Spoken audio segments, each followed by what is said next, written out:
Hey, so I haven't done a video in a while and I've been sick and I'm feeling kind of crappy today still, but I want to make a video because I have so many products that I want to do reviews on and they're kind of like piling up in my inbox of to-do products, and I want to mention them because I find these videos the most helpful, the products I regret buying. So I have this container filled plus 3 over here. So I'll start with the 3 new ones and see if I get to the rest of them because this is a big pile. Okay, so anyways.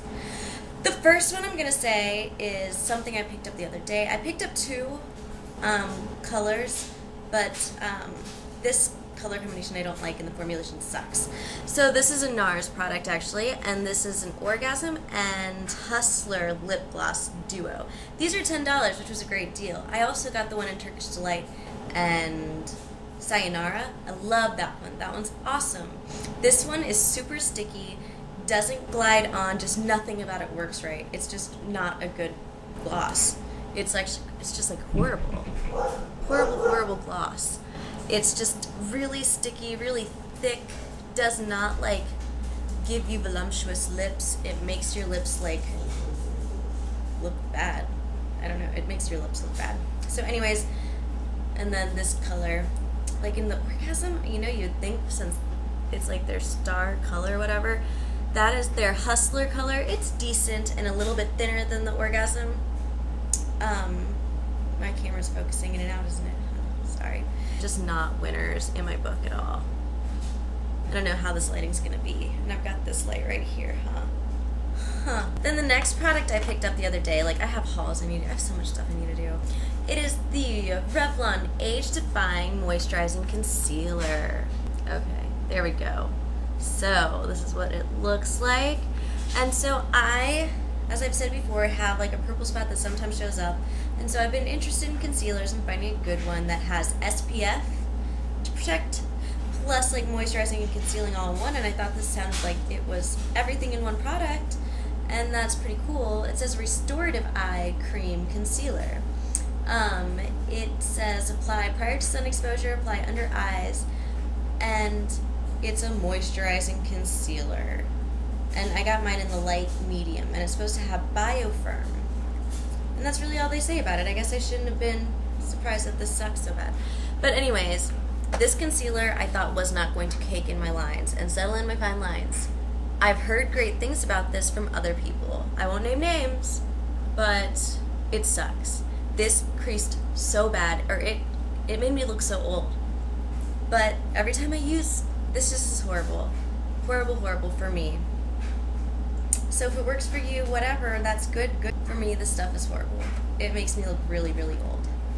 Really old. I absolutely hate this. Thanks, Revlon.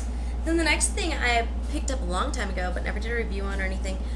This is the Smashbox Artificial Light. And this is the bronze color. I believe it's in the color Glow. Yes, Glow. I have a sample of this stuff in Flash, and I love that one. But this one, for some reason, really, see my bags, really irritates my skin for some reason.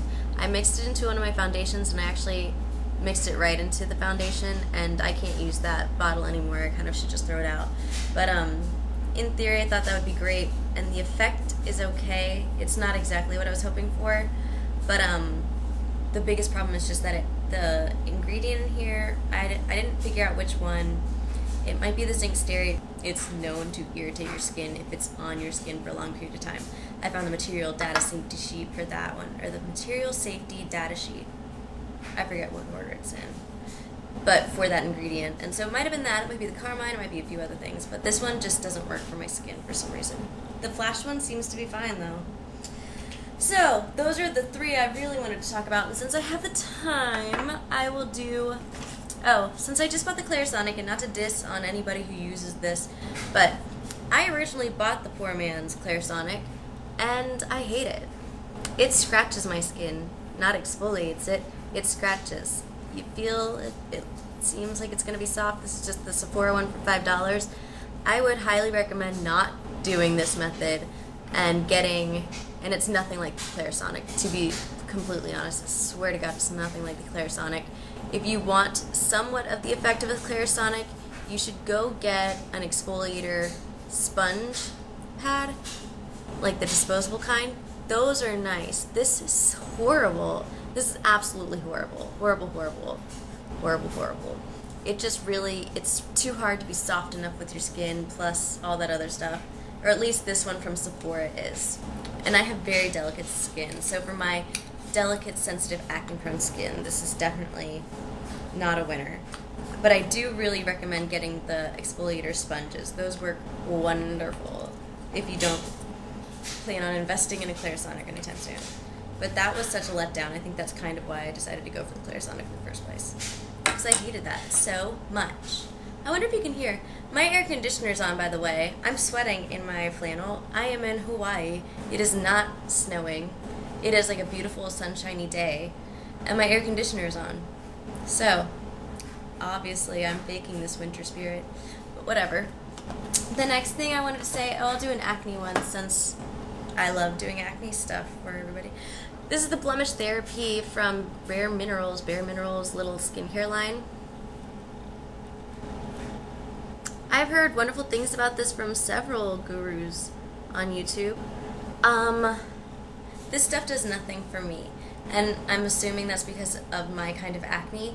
My kind of acne, when I look back now at it, was all cosmetica dermatitis or dermatitis cosmetica, whichever order it's in, plus irritation from sodium lauryl sulfate and sulfates. So it was just a bunch of ingredients. This, I think, will treat people who actually have acne for real. But if yours is like boost methoxychloride acne, this isn't going to do much for it at all. And most of the types of acne that I had, it didn't do anything for. So it might work for other people, but my type of acne, it didn't do anything for. And it doesn't do anything if you already have the zit. It's one of those like, oh, the first second you feel like you might have a zit coming on, you have to put this on. Otherwise, it doesn't do anything either. So this was just really kind of a waste of $28. I believe it was $28. It does come with a little brush. And, yeah, you just tap. It's just like the RareMinerals powder. You would tap a little bit into the lid and use your little concealer brush that they provided with you, or with it, and then just tap it on any blemish or whatever. But I think it's okay as a concealer during the day, like a very, very light concealer, or like a setting concealer type thing, but I don't really like it at all. And then I'll do another powder. This is the Smashbox Halo to Go, and I have mine in the color medium. I do like this product in the fact that it's not a messy powder. See that? No mess. Do you know how much I love that? Love it a lot. And it comes with a mirror in the lid, but I just don't like how this works. I don't like how it looks on my skin. It settles into my fine lines, as all powders do for me, and it makes me look old. And it's also, I have oily skin, and this is something that's more geared towards people with dry skin, and it just basically doesn't do much for me. It's also in a color that's slightly too, not slightly, it's too dark for me, let's be real. Let's be honest, it's way too dark for me. Bad color match on my part. But just the formula itself was never geared towards me as a consumer, my skin type, but I've heard other people like it. Some people I've heard, which was a good idea from CoachbyNicole, she mixes in a little bit of her high definition from, what's that called? Makeup Forever. High definition setting powder. She mixes in a little bit, but you turn this and it shaves it out just however much you need. So you don't end up with gobs of it spilling out everywhere and ruining everything, you know, as you open it. So, yeah, I think, oh wait, one last thing because I might return this soon. The POREfessional from Benefit. This is a great product for about 10 minutes. I hate products like that. Yes, it is an oil-free, lightweight, translucent, silky pro balm to minimize the appearance of pores. It works amazing. but my oil starts to break the product down within 10 minutes. And so that's not good, like literally within 10 minutes. And so if I were going to take a photo, like if I were going to go get headshots done, I would definitely use this because it makes your skin look flawless. It just does not last for anything. You can apply it over makeup too with a patting motion. I find that hard to do unless you really are concentrating, and I'm not good at concentrating. Not when I'm like reapplying or touching up. I'm just not good at that. I hate touching up. I think it's just so annoying that you have to touch up.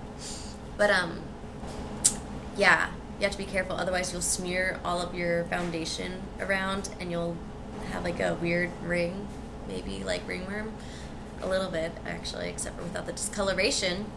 But yeah, and the other thing I really don't like about this is it is paraben free, but it's I'm almost 100% sure that it's not phthalate free, and I know that's not in everybody's criteria for a good product, but it does have fragrance in there, and that's why I say it probably has phthalates in there. And I'm not a big fan of phthalates or fragrance, and because fragrance is usually what's going to irritate your skin, if anything's irritating your skin. And so I try to avoid all products with fragrance in it, and that's why I don't use any Benefit products really, because all of their face products have a fragrance in there. I don't like that because my skin is so sensitive to irritation and any kind of reaction. I'm just one of those people. But it comes out pink instead of clear. Oh. And so, see, and it's just got like a squeeze tube, normal style. But this thing really does work. It just really doesn't last. And it also isn't, the other thing I don't like about this is it doesn't go under makeup as well as other products have. Like, the makeup doesn't really stick to this as well. My arm's tired. But it is nice, and it's very powdery after you rub it in. So, I don't know. If you are somebody who doesn't have sensitive skin but you have large pores, this would be great, especially if your skin's not oily and you have large pores. But that's kind of like an oxymoron almost. That like doesn't really happen very often is what I'm trying to say. So, anyways, yeah, those are some products I've regretted buying. I have tons more, but you know, for the sake of your time today, I'm gonna stop there. So anyways, I hope I feel better soon, and I'll do some reviews on some good products that I did enjoy, but here's a quick preview of some of the ones I hated, or that didn't work out for me. And I think that's awesome if they worked out for you.